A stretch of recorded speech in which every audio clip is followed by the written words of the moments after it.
mga kasinyan, mga kasama, no?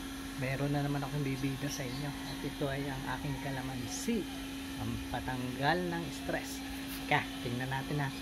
Ito kasing kalamansi na to,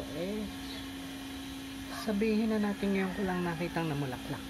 So, tingnan natin kung ano yung bulaklak niya ha. Ayun, okay. Tingnan natin. Ito lang. Ito yung kalamansi ko sa paso. Ayan. So, see, nakita nyo ba? Ang daming bunga. Ang daming laklak pala. Pero may bunga rin siya. Kung makikita nyo yung bunga niya, ito, pero ang bulaklak, see, wow, kumpol ang bulaklak. Wow, grabe. Kita nyo ba ang bulaklak niya? Ayun. At pag tinignan nyo ang bulaklak niya, o kaya amuyin nyo,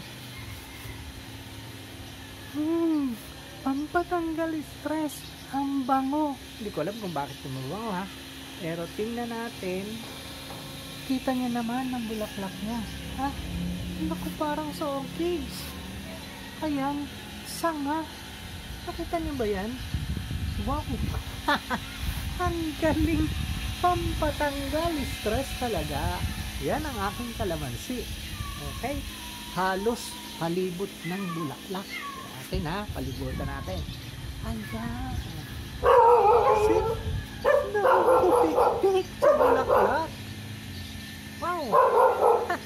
Ang galing!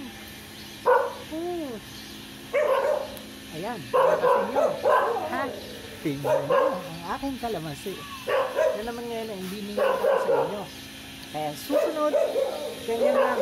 Pampatanggal stress lagi. Pagka inamoy mo, pagkabaw. Ha? Siya, sige. Susunod, may bibida uli ako sa iyo. Kaya lang, hindi ko pa alam kung ano. Bye-bye! Sa susunod na video, abangan nyo. Bye-bye!